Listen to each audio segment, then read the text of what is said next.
Dr. Catherine Svehla, welcome to the Explorer Poet podcast.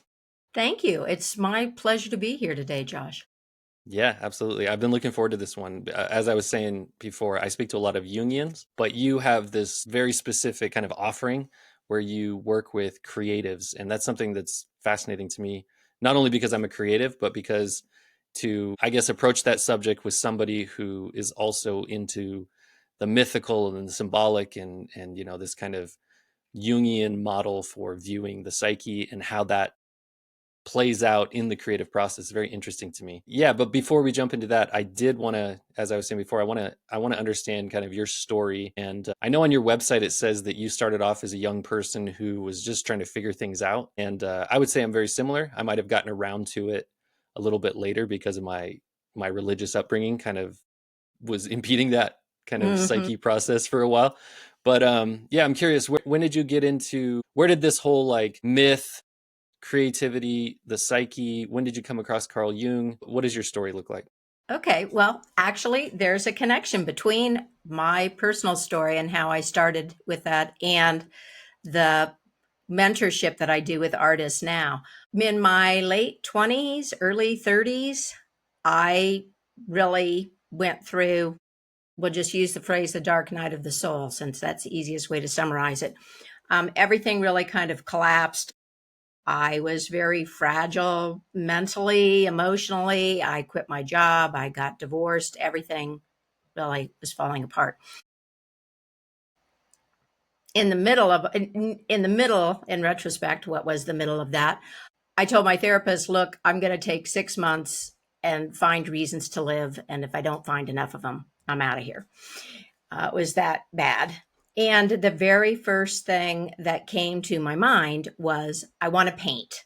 And I had always been interested in art, and I was a crafty girl, but I had never bought a canvas and like really tried to do anything. And so that's what I did. And these images just kind of poured out of me. And at a point, I was looking at them and I realized, I'm having a different kind of conversation with myself. I'm actually still engaged with, all the past trauma that I'm processing and all of these things that are going on. And so I reported this to my therapist and I told her about this one painting in particular, which was of a little girl without a face. And mostly she didn't have a face because I was not a good painter.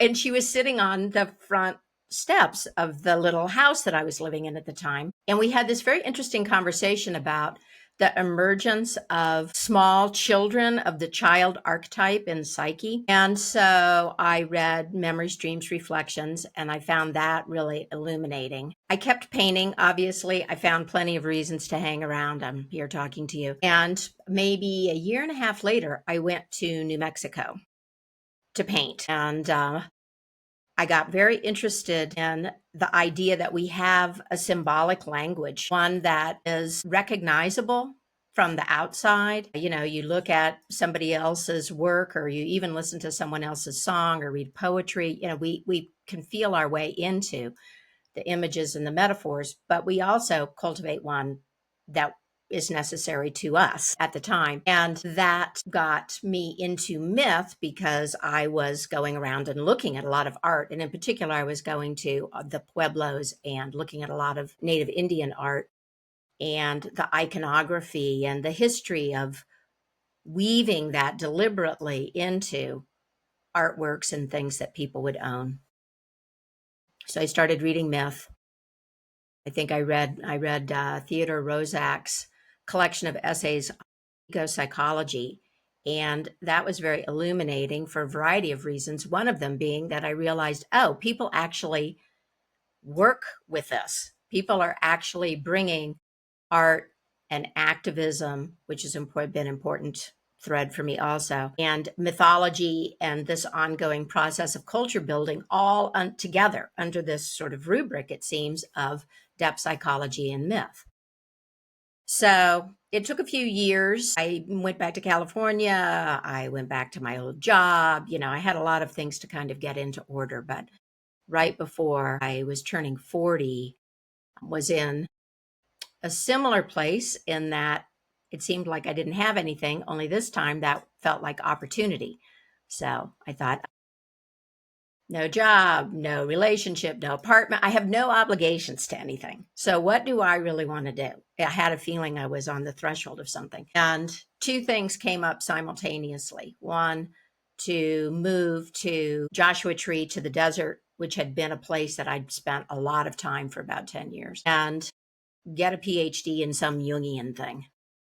And a friend drew my attention to Pacifica, and I started off reading about the counseling program and thinking this would be really good. I'd have a trade. Everybody would know what I do. Maybe this is the way to solve the ongoing livelihood problem that a lot of creative people who are kind of on the periphery following their own interests encounter. And instead, when I got to the Myth program, which was the last one in the catalog, still printed catalogs in 2001, something in me just totally lit up.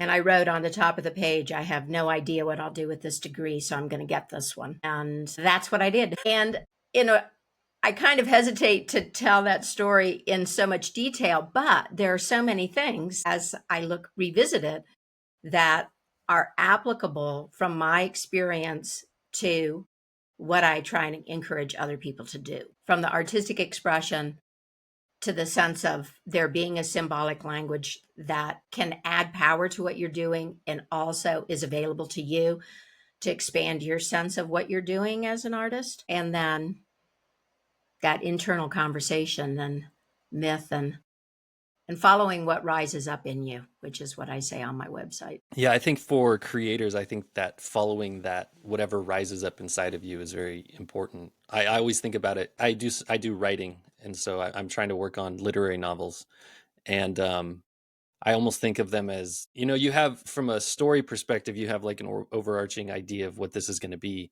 but once you sit down, you have to actually put it into words, and you just have to sit there long enough that something kind of bubbles up and you're like, okay, that's where I'm going to start, and then it starts flowing. I think it's very interesting, your story being that you're in this desperate place emotionally, maybe psychologically in your life, and so you go to painting. And what's interesting to me is that as you're painting, you're able to recognize that this is something more than just putting paint on a canvas. You recognize that this was a kind of dialogue with yourself through the symbols that were rising up out of you. I'm curious, did that just come intuitively, or is that an idea you came across in conversations with your therapist or in a book you read, or like how did you make that connection? Well, it wasn't intuition.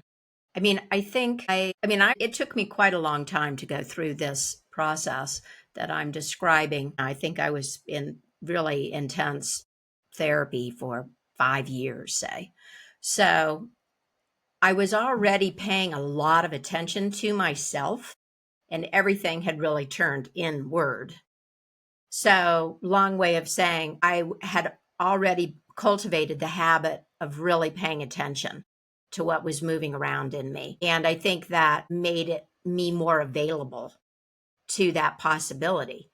I mean, specifically, it's funny to me now, but I think, again, it says a lot about the need to commit to yourself or get behind yourself, as a creative person. And that's, whether or not you see yourself as an artist or not. I rented this studio space in a shared artist space, which kind of blows my mind because there were some serious painters in there and I didn't know what the hell I was doing. But I was like, hey, whatever, I don't care. I don't care what other people think. And I would ride my bike in there almost every morning and when no one else was really in there and paint. And I had, a section of wall. And so it was really one morning after I had maybe a dozen paintings, I came in and I looked at the wall. And yeah, all of a sudden I was like, oh my God, this is an extension of everything. And I couldn't have explained it to you literally. It was more the feeling that some of the paintings, especially the more abstract ones, generated in me. So, and then those connecting the dots kind of came later, as I say, when I started talking about it with other people, then they were like, hey, you should look into this, you should look into that. There are a lot of people who've had that realization. So Yeah, I think so, for sure. Do you think that that's good advice for artists or creators then, is to let whatever's inside of you come out without trying to control it, but then take the time afterwards to connect the dots. I find that in my writing, I will write things. And when I sit down and I'm trying to write, I'm trying to go for a few hours and just let it all come out. And it'll surprise me sometimes the things that come out. And I'm like, I wonder why I put that down. And then time will go by, a week, 2 weeks, maybe 6 months. And I'm reading a book about the symbology of a very specific thing. And I think, oh, geez, I wrote that. I wrote about that months ago, not knowing that that's the symbology of it, or that some people see it in that way. But when I look at that piece being in the story as part of the whole, I go, oh, that really fits. It makes sense now, even though back then I might have just been writing about like an oak tree and not knowing why I'm writing about an oak tree. I almost think about it like maybe I'll come back to this idea, but it is somebody who works with creatives, is this advice you give them to let it come out and then try to observe it and kind of put the pieces together afterwards? Yeah, yeah. Well, it depends on the type of advice I give, depends a little bit on where the person is in their process and why they've come to me. But yes, in general, I think that it's important to start with as much freedom as you can give yourself. And a lot of people get stopped because they get hung up on questions that really have more to do with that editing process, or it's like, oh, I don't dare write that. It's like, well, no one's gonna, this is just right, just see what you're working with. And so I think that's how you get the most interesting material. I think it's also a way that you find what really lights you up. I've had plenty of conversations with writers who are like, I don't know, I should do this project, and it's boring to them. So it's like, that's the problem, isn't that you don't have any discipline. The problem is you're boring yourself to death. And a way to break through that is, of course, to let yourself write, just write, and then go and see what catches fire for you. And then, yes, being able to look at the details later, or as you mentioned, the oak tree, to spot those oak trees later on, I think that can be really helpful in a couple of different ways. I mean, sometimes those are clues to what the work that you're making really wants to be. So if you're looking, so it's like there's these other dimensions going on. And when you follow those symbols or those images a little bit, then those open up. And it's like, oh my God, the one who thinks that he or she is writing, didn't even have that idea, but it's great. The other time that it could be really useful is for people who have created a body of work.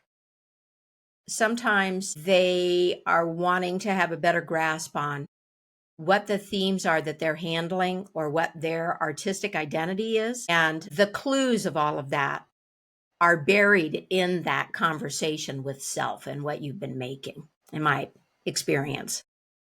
Yeah, in a sense, the creative act itself, though it may seem that it's just on a piece of paper or on a screen, or, it could even be performance, it could be music, that creative process, it seems like you're creating this piece over here for other people to enjoy. But in a real way, what you're actually doing is creating, I don't know, you're fostering some wholeness inside of yourself as you let these symbols come up, these emotions come up, you sit with them, you experience them. Yeah. Um, I would say, just from a reading perspective, reading whatever book it may be, when you read something and it seems it's almost shocking that the author would say certain things or cover certain topics or be so brutal or harsh in a the narrative, those are the books where they actually move you. They make you feel like, oh my God, somebody else out there is having this human experience, and it pulls you in that way. So I must imagine that the authors who are willing to go into those scary places, those dark caves, they they must be experiencing that themselves as they're writing. And those are, just from a literary perspective, those are the creators who move people and move culture. And it must be that an artist who's afraid to go there is only going to ever scratch the surface of their own kind of potential as a creator. Right. Yeah, no, I think that's true. And of course, it depends a little bit on what you're exploring. Not every piece of art is about the more difficult parts of life.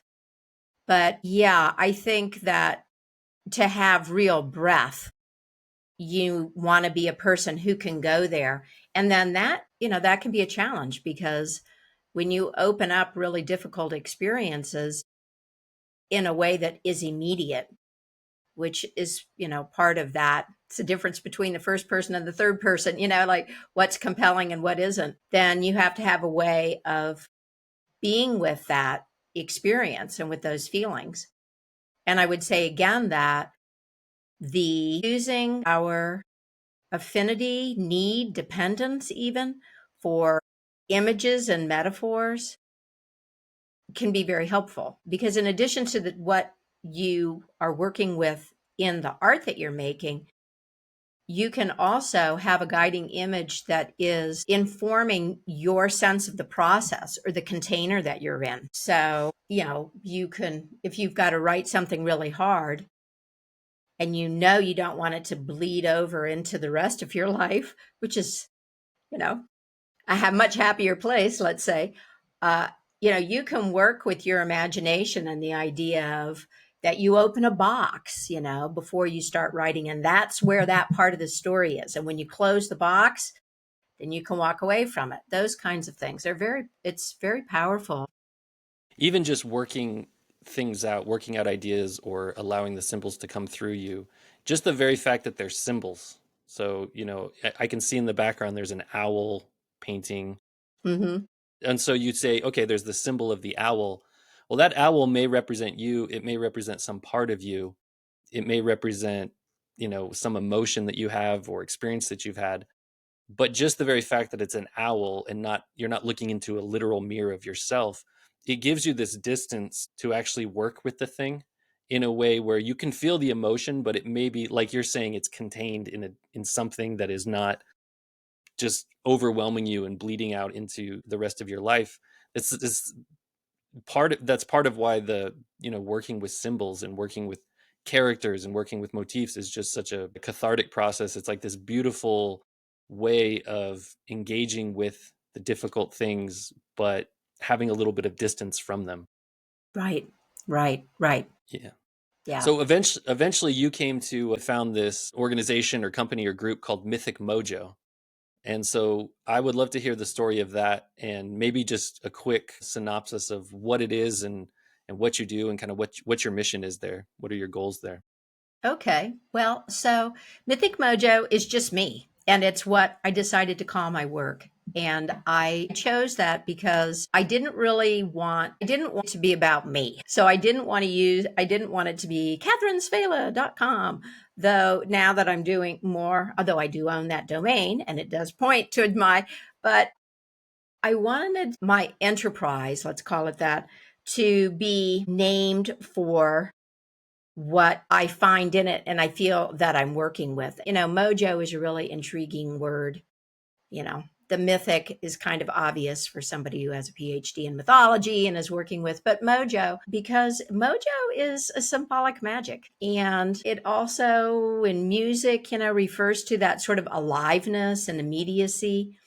To me, it encapsulated on a lot of different levels the energy that I think you and I are talking about that makes something that creative and surprising and energizing.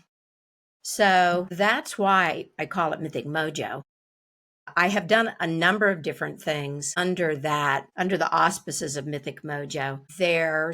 There are more people working with myth now than there used to be, but certainly when I first started doing it, there were not many models for how to introduce people to such a powerful tool and something that's so interesting to work with outside of academia, outside of, um, some sort of deep specialization in a particular story or myth. So the mission there has always been to say to people, hey, we have this inheritance.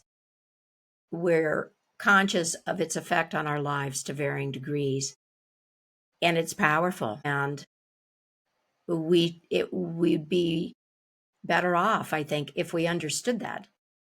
if we knew what we'd been handed through the stories, if we understood that they are stories, I think that we'd make a better society.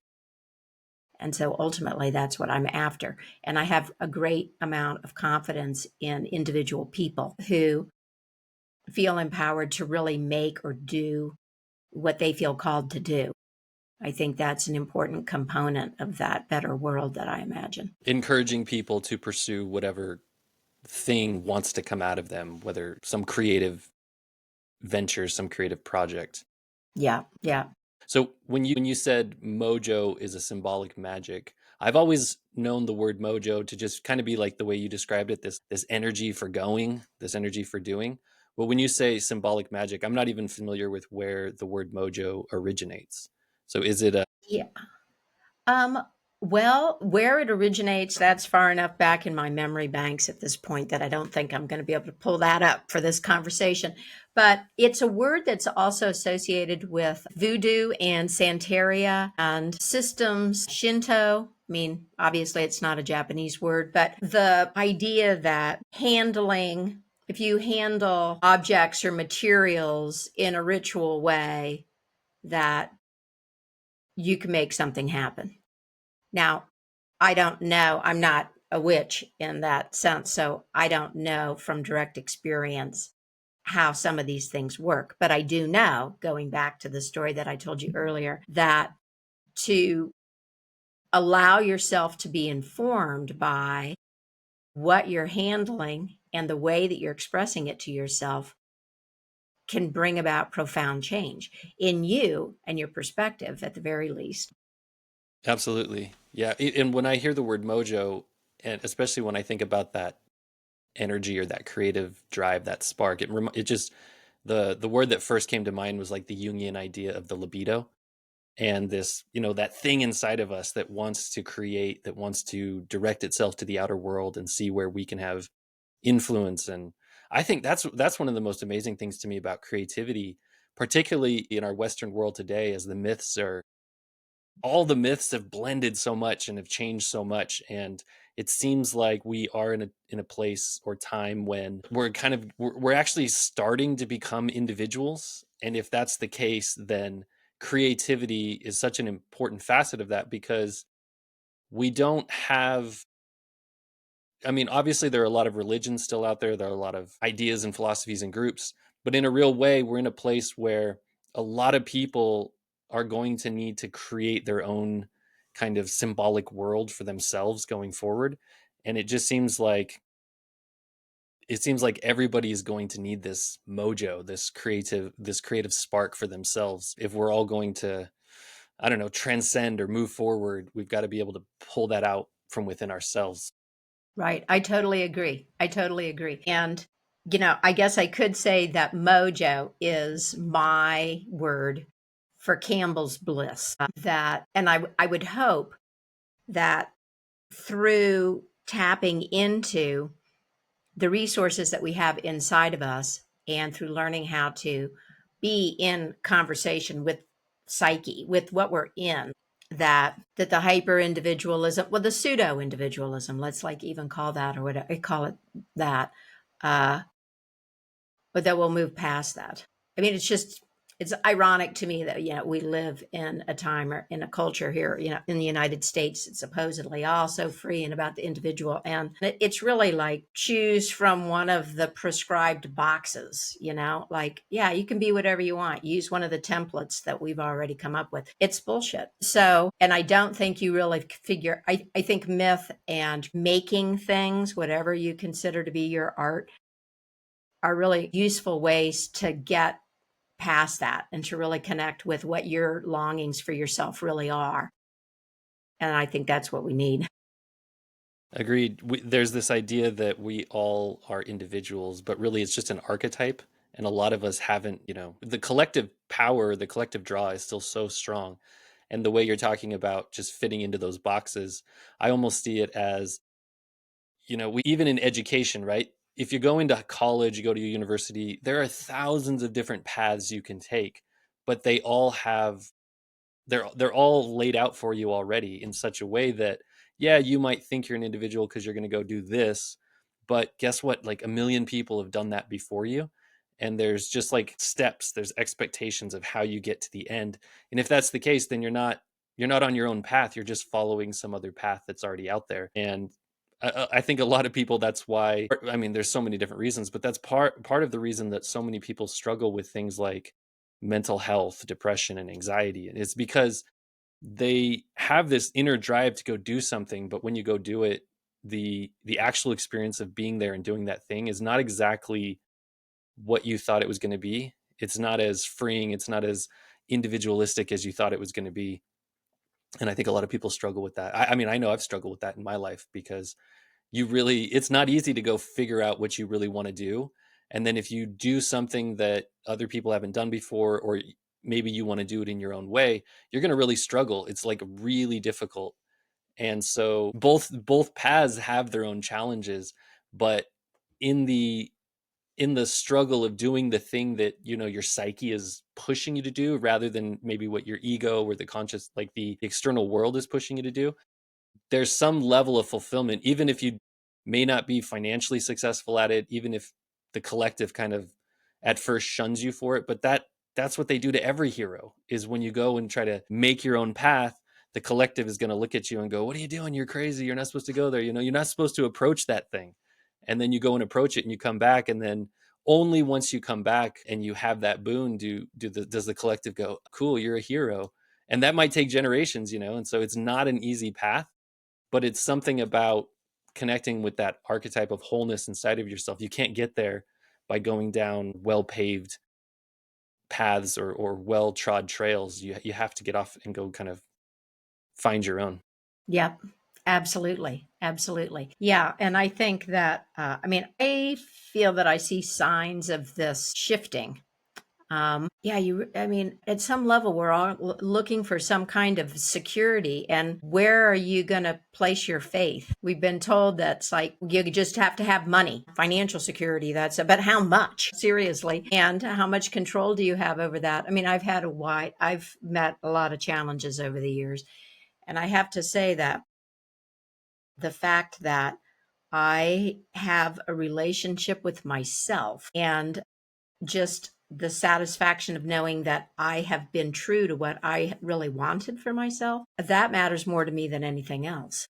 And that can't be taken away from me. And it sustains me through the times that have been hard. I think the more of us who attempt that, who talk about it, the more momentum we can get around this idea that there is an alternative. You don't have to just fit into the box and then go and work for the man, for until he throws you away for AI or whatever.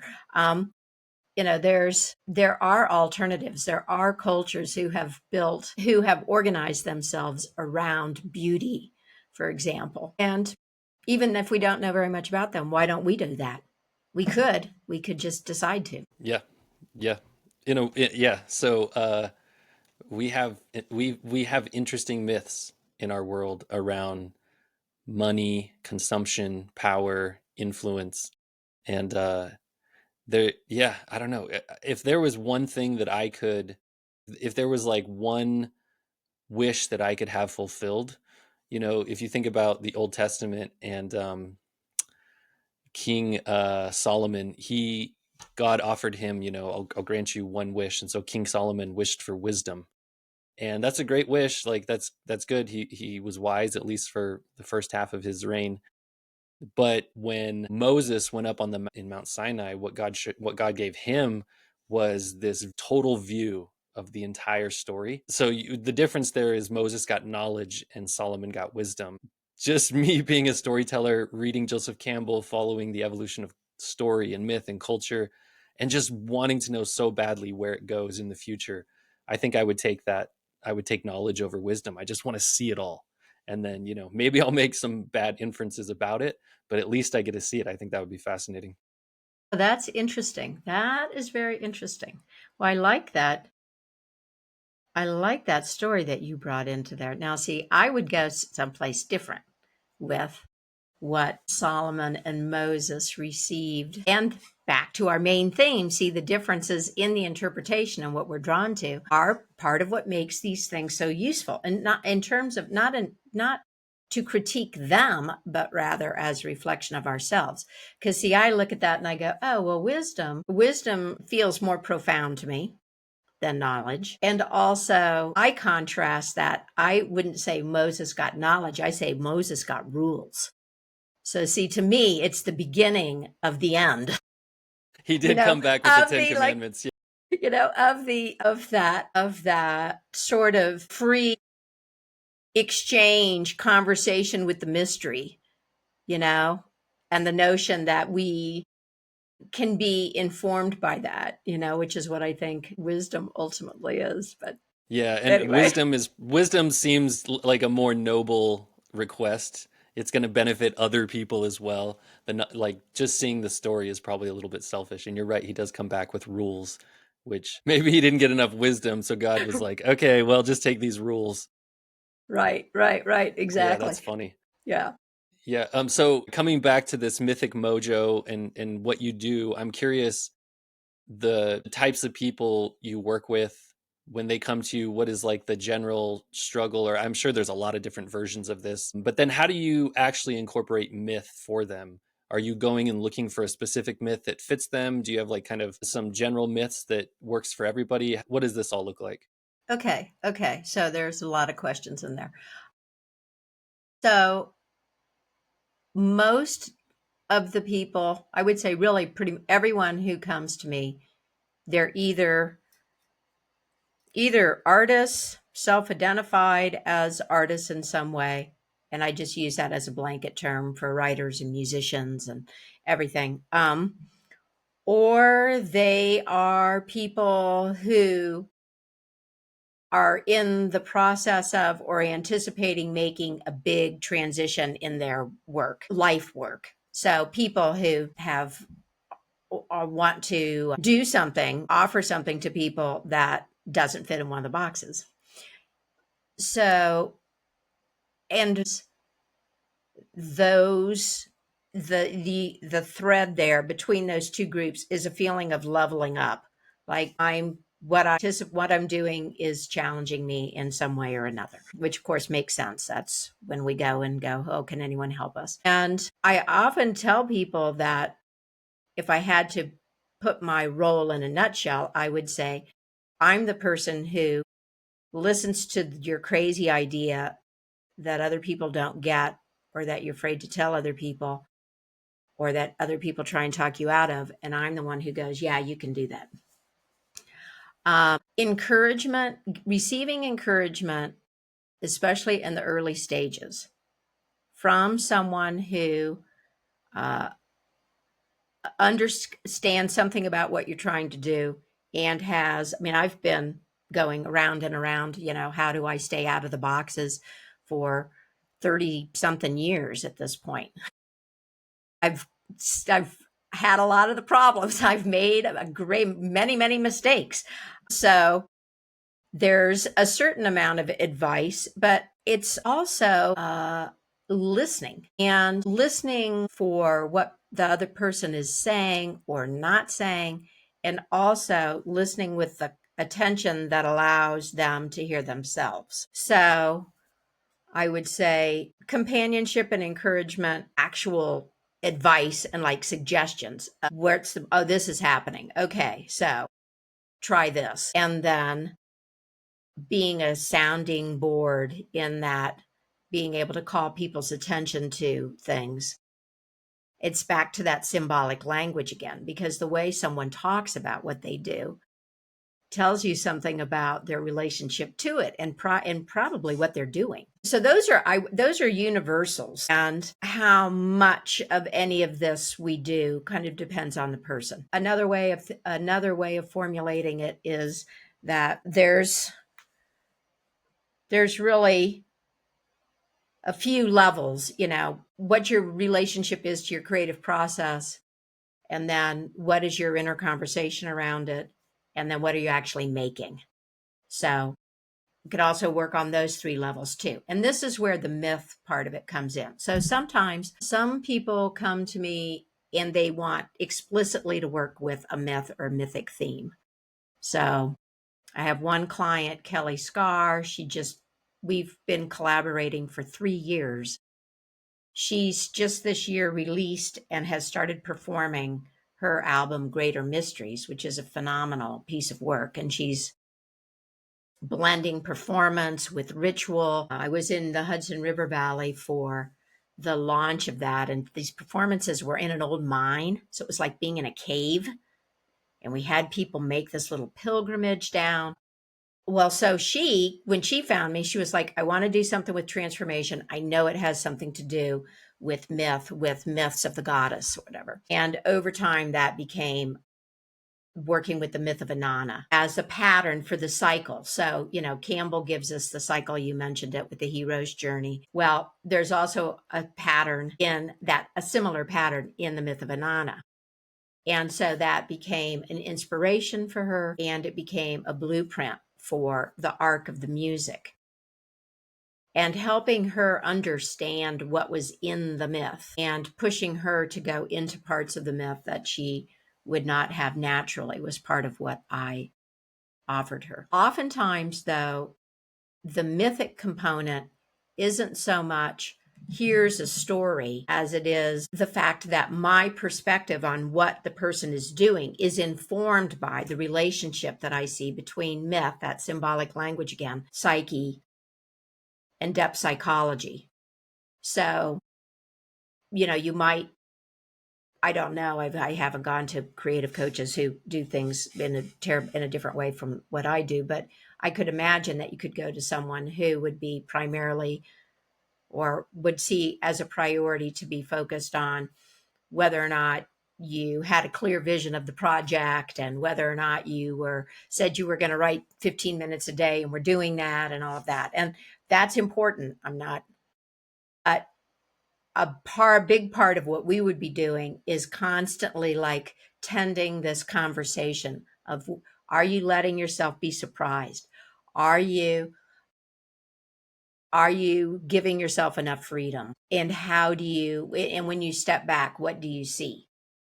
Can you see that subtext that you and I have been talking about? The metaphors and the images that you're using. So I hope I answered your question. Yeah, absolutely. Yeah, it's very interesting. This idea that the artist or the creator needs to get in touch with maybe not a specific myth, but just the idea that this is myth and this is symbol and there's a connection there with your psyche. And I am curious if coming from a Jungian background in a depth psychology, I don't know, the way you think about the archetypes of, say, the ego or the anima animus and the shadow and how that all plays together. I'm curious because I have my own opinions about this archetype of the ego and its place in the creative process, but I'm curious if you think about that or how you describe that.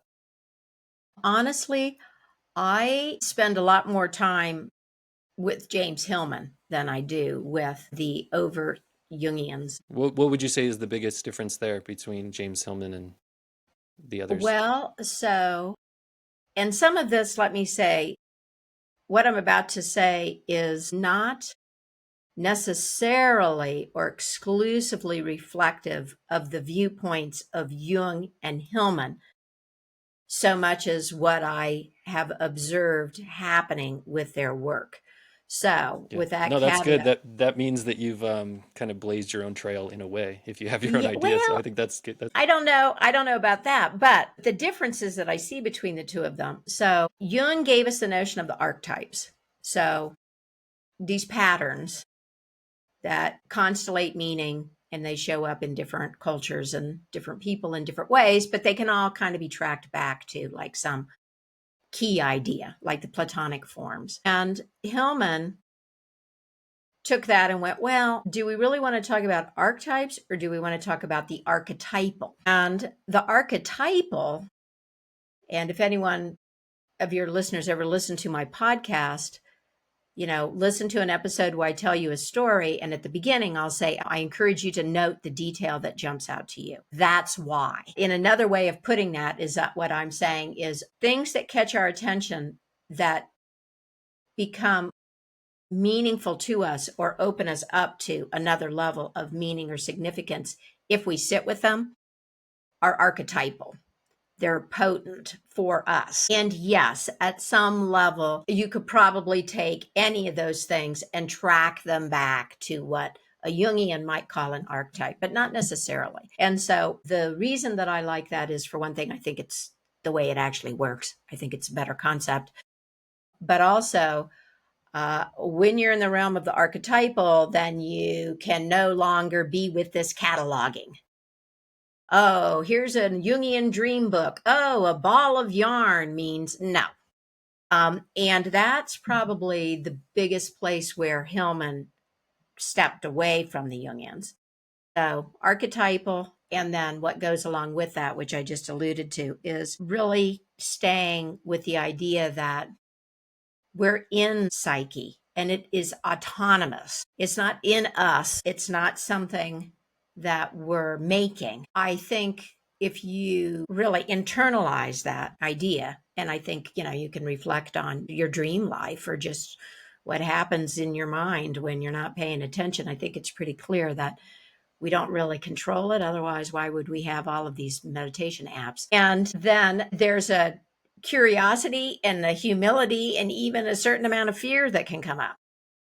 And yeah, so that's why I like Hillman. I feel like my interest in Keep the Mystery in Your Life Alive points towards that, towards the idea that we're always in conversation with what is unknown and in many ways is always unknowable. Yeah, I actually read a book by James Hillman, and I can't remember. It was like a collection of his essays, and I came across a similar idea where he was talking about dream interpretation, and he was saying that it made a lot of sense to me when I read it because it reminded me a lot of the way that we approach religion. And he was saying, as soon as you think you've nailed down the exact meaning of the image, you've lost it. And I think what he meant by that was you're not supposed to, like you're saying, we're never supposed to actually know because oftentimes there's more than one answer. And as soon as you think you know, as soon as you make something literal and concrete and this is it, it's absolute, then you lose everything in the periphery that could have been useful to you as well. So I could see that, and it's been helpful for me too. Coming from a very strict religious kind of concrete background, I was raised Mormon or LDS, and so everything was very literal.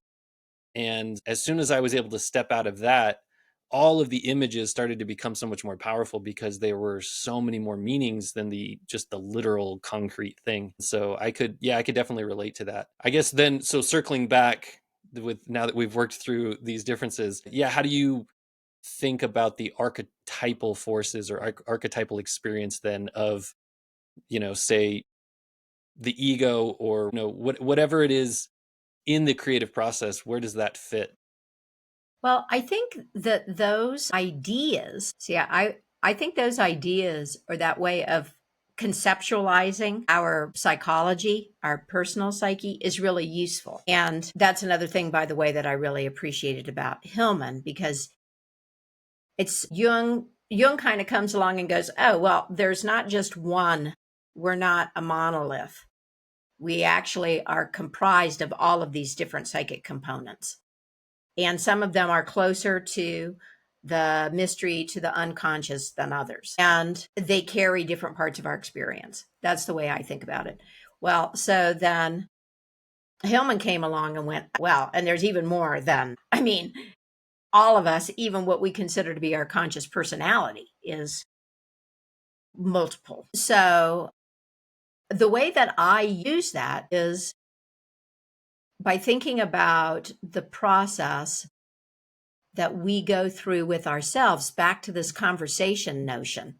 It's like, if you're trying to do something and you have the critic come up,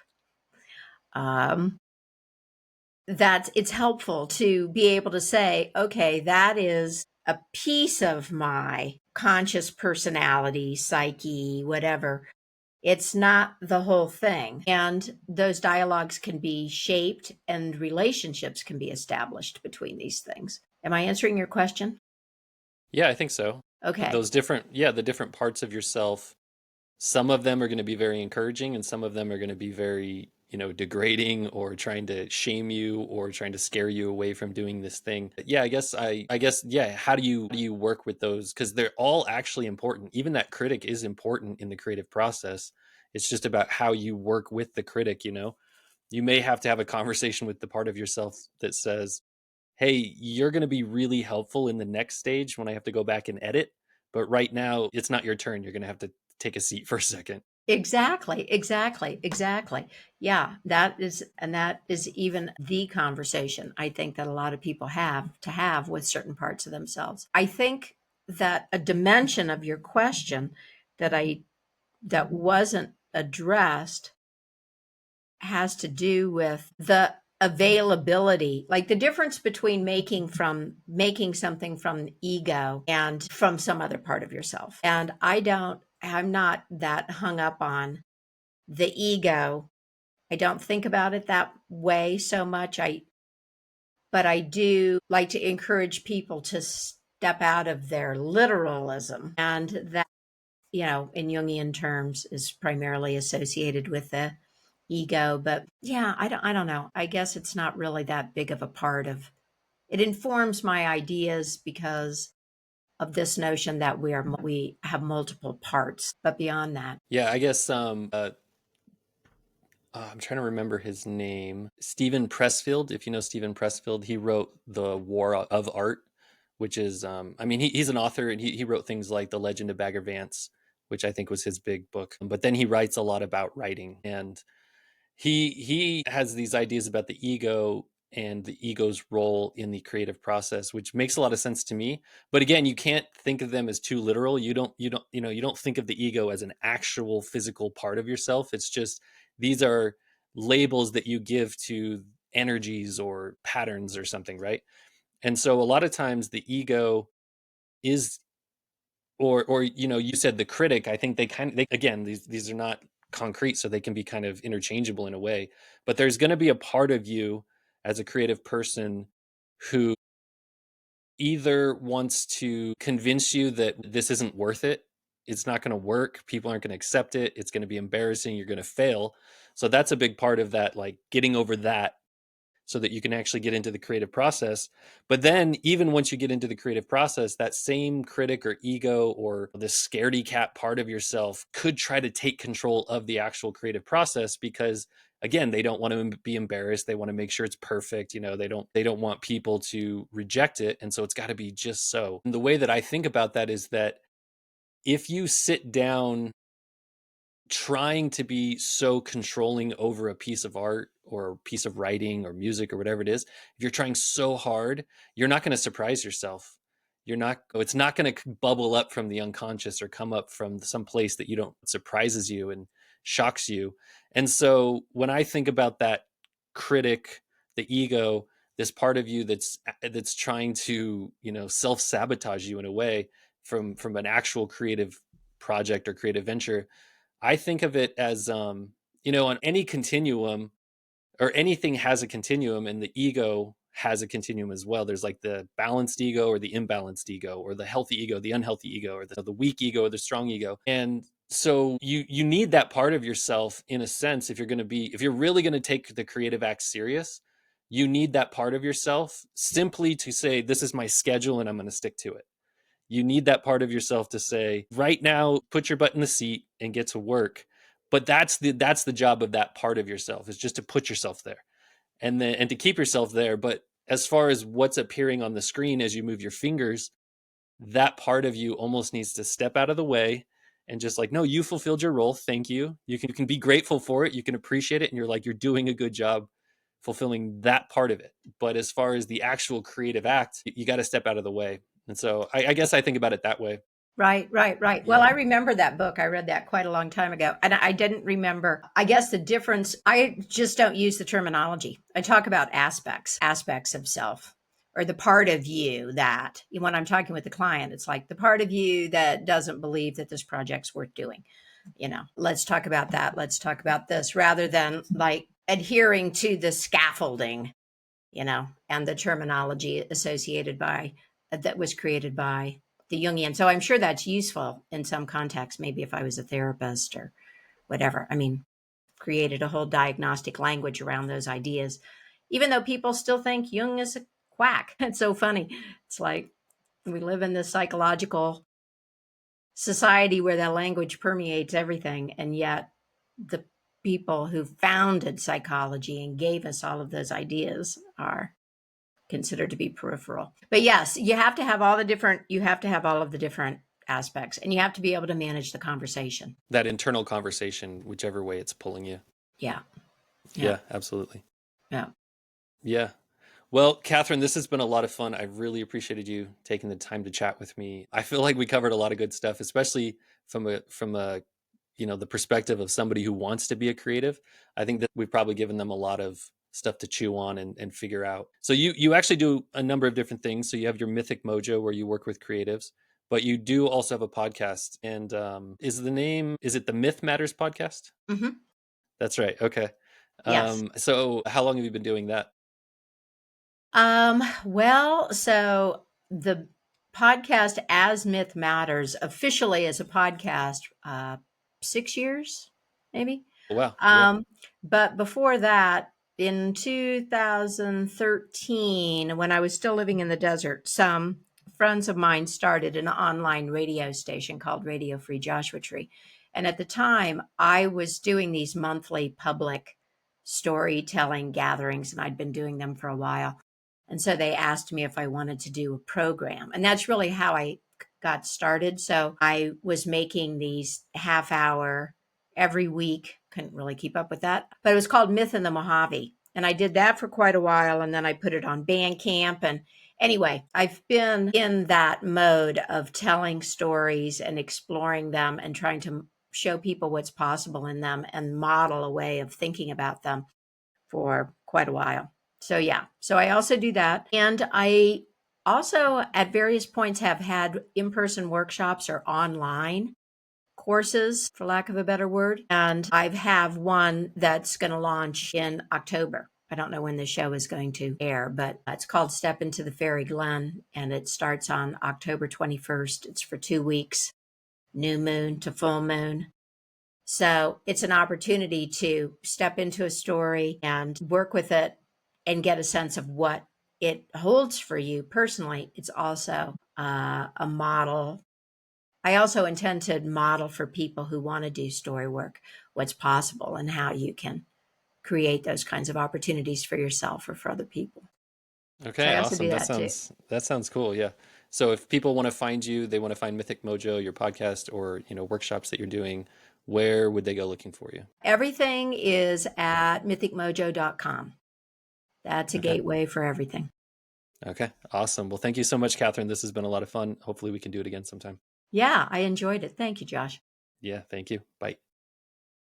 Okay, I'm going to stop the recording, but it's going to need us to just hang out for a minute while it uploads. So I Right. just wanted to say that before